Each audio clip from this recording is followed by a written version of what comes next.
Vou te falar?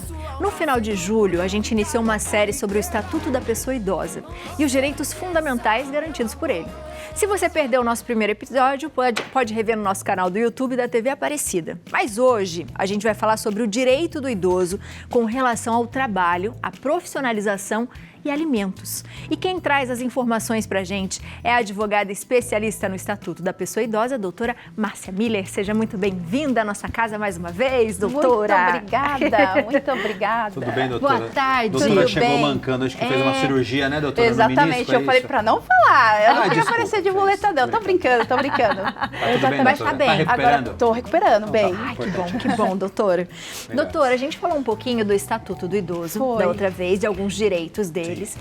Mas quando a gente fala em relação a trabalho, muitas pessoas falam assim, hoje em dia se a gente conseguir um trabalho, né? Ainda tem essa coisa da discriminação também. Verdade. Mas quando a gente fala de trabalho, quais são os direitos assegurados para uma pessoa com mais de 60 anos? Então, na verdade, o Estatuto ele veio, como a gente havia falado anteriormente, para estabelecer, na verdade, só para fortalecer uma ideia, né? E o idoso, ele tem todos os direitos que uma pessoa que trabalha com carteira assinada tem. Mas, infelizmente, eles não têm essa informação, porque eles acham, você já está aposentado, né? Então, você não vai precisar mais trabalhar. Ou, se você quiser trabalhar aqui, como você já está aposentado, eu não vou te registrar. É aí que mora o perigo. Fundo de garantia, 13º, férias. Exatamente. É como se você estivesse reabrindo a sua carteira profissional. Exatamente. Na verdade, ele não precisa nem fechar. É que a gente coloca, 60 anos, 65 anos, ele está numa empresa. Já tem casos que a empresa fala assim, eu vou te mandar embora porque você já se aposentou e depois eu te contrato novamente. Não precisa fazer isso. Só pode manter. E, infelizmente, exatamente, FGTS. E como muitas pessoas procuram emprego, o que vem estar acontecendo? Eu vou te pegar, mas você sabe, eu não vou te registrar. Então, eles acabam aceitando, porque eles acham que realmente eles não têm esse direito. E é triste, né? Porque FGTS, 13º, horário, né? Ele é igual a um trabalhador com carteira, né? Registrada. O horário é o mesmo horário, doutora? O horário, ele é o mesmo. O que ocorre normalmente? Às vezes, assim, é claro, se tem uma empresa, né, que ela tem vamos colocar uma cadeira, para ficar mais fácil. A cadeira, ela não é tão confortável. A cadeira eles vêm e arrumam a cadeira, uma cadeira confortável para ele. O horário, se ele fala, preciso sair um pouco mais cedo para alguma coisa, então tudo é questão de diálogo. Aí a gente já fala que não está na lei. Aí vai de cada empresa adotar, né? O Estatuto prevê alguma coisa nesse sentido, assim, de algum benefício para a empresa? Benefício para a empresa ainda não, né? Muitos querem, mas assim, o Estatuto, ele veio, né? Ele foi incrível que tem um capítulo que ele fala exatamente dessa forma sobre os direitos trabalhistas e a profissionalização. O que ocorre? O artigo, ele fala que todos, não pode haver discriminação, né? O artigo 26, eu ia até pedir se poderia colocar o QR Code. Eu acho que até eles colocaram já. Lembro. Seria interessante a gente colocar o QR Code. Exatamente. A gente coloca o QR Code que daí ele vai acompanhando. Porque assim, a cada, né, que a gente estava conversando, que estava até ali, né, dessas pessoas que estão procurando trabalho, a gente sabe que ficou maior, né, a quantidade de idosos, a gente está falando de 20%, dos 20% a gente está falando de 7 milhões que continua trabalhando, e aí a gente tem de cada 3 pessoal que estão trabalhando, ele continua trabalhando. 3 aposentados, ele vai falar assim, eu vou continuar trabalhando. Porque às vezes nem é por conta só de trabalhar para fazer alguma coisa, mas é para compor renda. 56% falam que volta para o mercado porque eles não têm condições. O valor que ganha é muito insignificativo, né? Do que diante do que eles têm para pagar. Então, o artigo 26, ele veio e colocou algumas assim, situações para amenizar, né? Vamos colocar para deixar na mesma face de igualdade, né? Todos ficarem iguais. Então, o artigo 26, ele fala disso, para não ter discriminação. Ele coloca também em concursos públicos, o Estado vem e fala, olha, você pode prestar, se der empate, o critério de desempate é a idade. Olha que legal. Que legal. Isso estimula. Então, o artigo, ele traz, né, o Estatuto, ele traz algumas coisas, como que eu falei, assim, gente, não está tomando direito de ninguém, é só um reconhecimento. Então, assim, já vi vários casos. Ele fala assim, passou, qual é a idade? Então, a experiência aqui, ela conta. Também conta com a juventude, só que assim, os dois, eles colocam equilíbrios, né? Tem que estar equilibrado. Que interessante. E tem mais alguma coisa que, de repente, existe de algum benefício, até em relação a profissionalizar mesmo o funcionário? Tem. O que acontece? O estatuto, ele prevê, Abi, que você, antes de se aposentar, 12 meses antes, a empresa ela tem que oferecer para você, é como se fosse uma escola que você vai fazer uma viagem e você não vai poder voltar. Então, você tem que se adaptar com uma realidade que você vai se aposentar. Então, o estatuto, ele prevê que a lei, ela faça esse programa, né, que é de aposentadoria de 12 meses antes, para a pessoa se especializar. Se especializar em quê? Em que ela realmente está mais familiarizada, né? Então, passa sobre direito, né? Explica o que é o direito, saúde, para não ficar parado. Isso, assim, eu acho fenomenal, porque você acaba estimulando. Lembra que eu falei assim, gente, tem muita coisa aqui que o governo ele ajuda, mas todos nós temos que ajudar e tem que estimular. E quando vê alguma coisa que está sendo violada, principalmente com relação ao trabalho, tem que denunciar, né? Porque eu acho absurdo quando eu vejo alguém trabalhando. Não, estou registrada, doutora, porque eu sei que eu não tenho direito. Não, meu Deus, você tem. Você tem. Todos os direitos. E aí eles vêm trazendo, o estatuto ele vem trazendo essa forma que a empresa ela tem que colocar. Ele traz também, dá um incentivo para a empresa, ainda, né, existe, não tem nada certo ainda, mas o incentivo, né, mas o incentivo maior é a pessoa idosa trazer a sua experiência para dentro da empresa. Muitas empresas estão partindo por esse lado, né, doutora? De trazer, por exemplo, pessoas que trabalharam na própria empresa, que voltam à empresa para treinamento, né, para ambientação de Exatamente, pessoas novas. Né? Eles começam a falar que a gente fala que tem lá uma mentoria, é uma nova profissão que é os mentores. Eu acho bárbaro isso, porque assim, existe, a gente sabe que existe, só que tem empresa que elas estão fazendo assim de livre e espontânea vontade antes de 2003. Então agora só fortaleceu. Eu achei muito interessante você programar a sua aposentadoria para 12 anos, para você tinha uma rotina, você mudar e a empresa vir colaborar com isso. Interessante eles estimularem, né, contratar mais idosos para ter mentoria, porque é uma nova profissão que tem vários mentores e está vindo também. Tem uma outra que eu acho também super interessante, que eles falam que dá curso. Você lembra que eu comentei com vocês da Uninat, que o Estado está promovendo? É a mesma coisa, o Estado ele promove, né, a profissionalização. O que o Estado traz para a gente, né, para os idosos? Parceria com o Sebrae, Senac, SESI. Então, cada um já está dentro do programa. Quando a gente pode até acessar, né, eu estava até pedindo para eles colocarem, se vocês verificarem ali, eles acessam e eles conseguem ver, o Senac, se eu não me engano, ele é nível nacional. E dentro lá tem programações, que é justamente voltado para idoso. Aí tem o SESI, que também é lazer. O Sebrae, ele vem com uma coisa mais de você ser autônomo, empreendedorismo, né? E aí os idosos, na verdade, quando eles vão lá, eles já pensam em abrir um negócio. E isso é ótimo. Né? E o estatuto, ele fala disso. Ele incentiva. Então, por isso que tem. Quando a gente colocar lá, eu sempre, como eu comentei desde o começo, gente, tem tanta coisa boa que a gente tem que espalhar. E é pouco falado, né?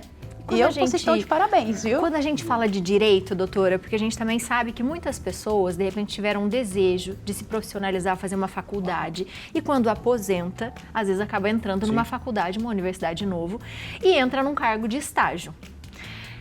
Existe essa coisa, às vezes, de ter uma discriminação de uma pessoa que, né, é mais velha, já se aposentou, trabalhava numa tarefa antes e está aqui para competir com um outro estagiário mais jovem, por exemplo.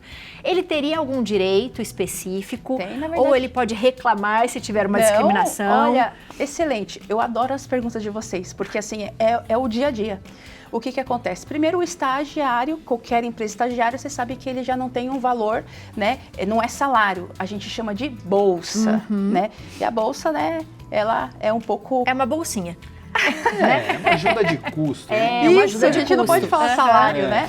Então, exatamente. E quando acontece isso, você já colocar um idoso, já colocando ele desta forma, isso já está sendo, né, que a gente enfatiza lá, já pode imediatamente fazer a denúncia para o Ministério Público, porque o código, ele garante que não pode haver essa discriminação. Porque assim, ele tem um cargo assim, e de repente ele vai ter um cargo para aquilo que nós vamos entrar no que eu falei para você. As empresas, né, elas preferem fazer o quê?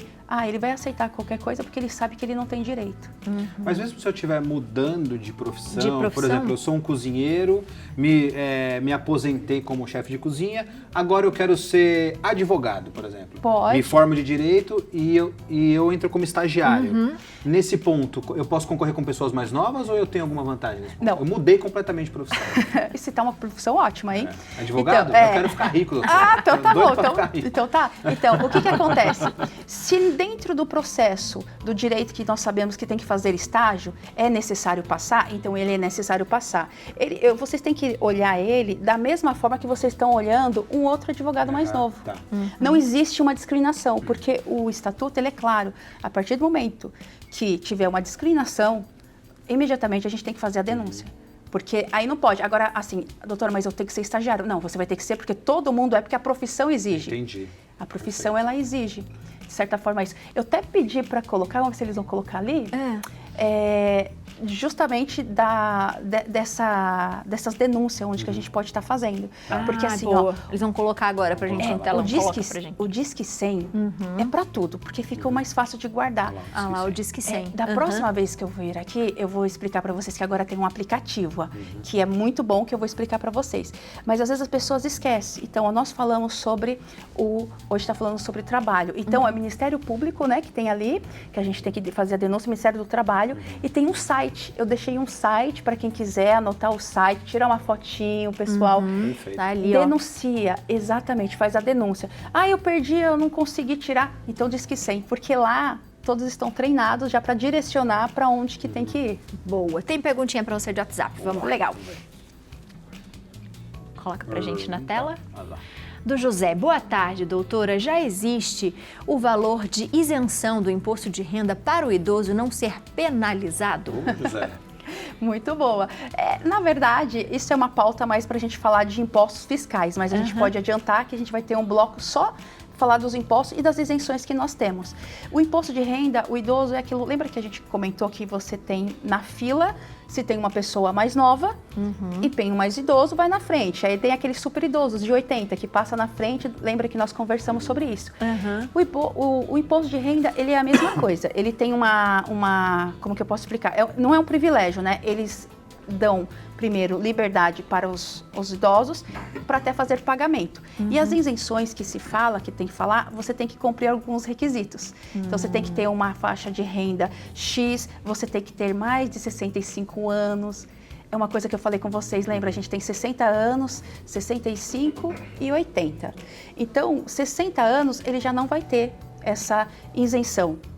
Porém, entretanto, com 65 anos, ele já adquiriu essa isenção. Com 80, então, nem se fala. Então, é legal que a gente vai poder falar dessa parte fiscal mais, assim, adequada, porque às vezes a pessoa fala assim, mas por que ele tem e eu não tenho? Muitas dúvidas, né? Porque existem alguns requisitos que têm que ser preenchidos. Exatamente. Tem que preencher os requisitos para você poder valer desse seu direito.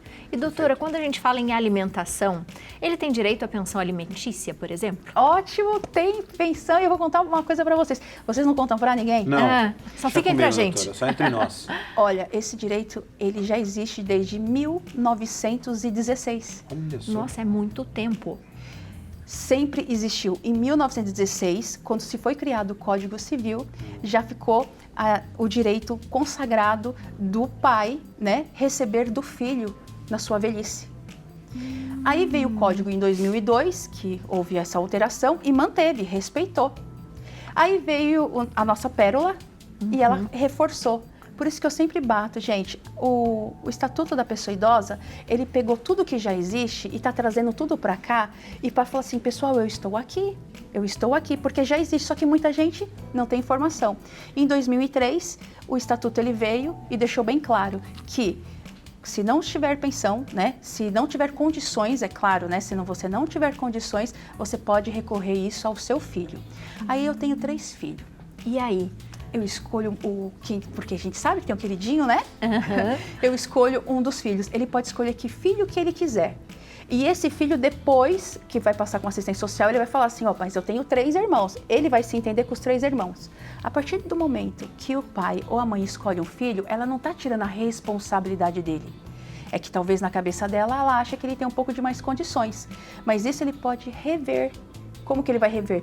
Justamente com uma ação própria, né, com os outros irmãos, que vai falar assim, ó, vocês três, vocês têm que ajudar, tá aqui também. Então a gente sempre fala, se não vai por amor, vai pela dor. Vai pela dor, verdade. Que é moral, né? E outra, aí você fala assim pra mim, doutora, mas e se o filho não tiver condição de pagar? Mas a gente sabe que a geração Z, com esses videogames, né, ganha muito mais dinheiro do que qualquer um outro trabalhador. O neto que paga. Então se o filho não tem, de repente o neto pode pagar. E se não tiver neto? O bisneto. E vamos supor que respeita toda uma linha, né? Uma linha sucessória. Aí respeita. Aí vamos supor, não conseguiu, não tem ninguém e tal, o Estado ele vem e ajuda. Aí o Estado ele vem e ele vai, né, através de uma legislação própria que a gente tem, né, ele vai fornecer alguns benefícios. Um benefício que tem sempre é um salário mínimo, mas tudo isso é através, gente, não é também assim no passe de mágica, tá? Tudo isso é estudado, tem que ver realmente se não tem condições para o Estado vir. Só que o Estado, ele entende que tem que esgotar. Todos nós temos o direito de defender os idosos. A partir desse princípio, ok? O Estado, todos nós. Mas antes de o Estado se apresentar, primeiro a gente tem que cessar quem é que está ao nosso lado. Então, os nossos filhos, bisnetos. E isso, assim, é incrível, que muita gente também não sabia que alimentos... Nossa, eu tenho que pagar. Você tem que pagar. Se não vai pelo amor, vai pela dor. Que interessante. Nossa, isso é muito interessante. Muito interessante. E tá no Estatuto e tá, como eu falei para vocês, desde 1916. Uau! Tem mais uma perguntinha, doutora, vamos lá. Oi, tem uma senhora aposentada trabalhando no lar de idosos e disseram para ela que não tem direito ao seguro-desemprego caso seja demitida. Isso é verdade ou não? Marta, obrigado, viu? Meu, gente, mentira! Mentira, Marta! Marta, não. Denuncie, por favor, denuncie, faça valer o seu direito, denuncie. O que nós falamos aqui é justamente algumas casas, algumas empresas, que eu não acho que são empresas, elas aproveitam dessa fragilidade que se tem da ideia que idoso não tem condições, né? Não, ele já está ganhando a aposentadoria dele, porque a conta que fazem, está ganhando já a aposentadoria dele, então ele já está ganhando R$1.000, então para quê? Se eu vou dar mais R$1.000, ele vai estar ganhando muito? Não, isso aqui ele conquistou, ele adquiriu, ele tem esse direito. Agora, ele está trabalhando, ele também tem o mesmo direito. Então, tem que denunciar. Não pode. FGTS, lembra que você colocou? Seguro-desemprego, férias, 13º.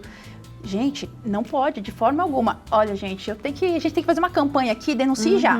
Exatamente. Perfeito. E olha, você viu que é numa casa de idosos, né? Exatamente. Eu posso só aproveitar um gancho? Todas as casas de idosos, elas têm que passar por uma licença, é rígido. E se é alguma casa de idosos, porque quando você abre, você tem uma outra legislação que você tem que respeitar. Então, eles já sabem lá de todos os direitos. Eles sabem de cor esse estatuto lá. Porque a gente não está falando de uma padaria, gente. A gente está falando de um lugar. Então, o que acontece? A partir do momento que há uma denúncia, a casa do idoso ela vai fechar. Olha isso, que porque maravilha. Ela vai descumprir uma lei que ela concordou anteriormente. Exatamente. E ela não deveria descumprir essa lei, né? Especialmente ela não deveria descumprir essa lei. Isso, por isso que eu coloquei, não é uma padaria, né, gente? Né? Gente, perfeito, isso é muito bom. Doutora, maravilhoso. Acho que a gente aprendeu muita coisa hoje. Obrigada, né? obrigada. E mais uma vez, eu acho que a gente fica com isso na cabeça do respeito, né? Ela falou assim, se não é pelo amor, vai ser pela dor. Que seja pelo amor, né? Não esqueça que você também vai envelhecer, né? Então, fique atento nisso. Se tem dúvidas, faz o seguinte, manda mensagem para a doutora, @adv.boutiquejurídica, tá aparecendo para você aí na tela. Também teve o QR Code aí para você olhar o Estatuto da Pessoa Idosa, você vai tirar várias dúvidas ali. E tem o telefone também, que é o 11 99 420 1680. Isso mesmo, doutora? Exatamente. Quero agradecer, muito obrigada. Obrigada. E vários beijos a todos vocês, que assim, esse assunto está sendo muito, muito, muito assim... visualizado por vocês também. E eu falo, a experiência não pode se confundir, né, com a obsolência. Né? E a gente chega lá, né, gente? Você chega. Obrigado, doutora. Beijo, obrigada.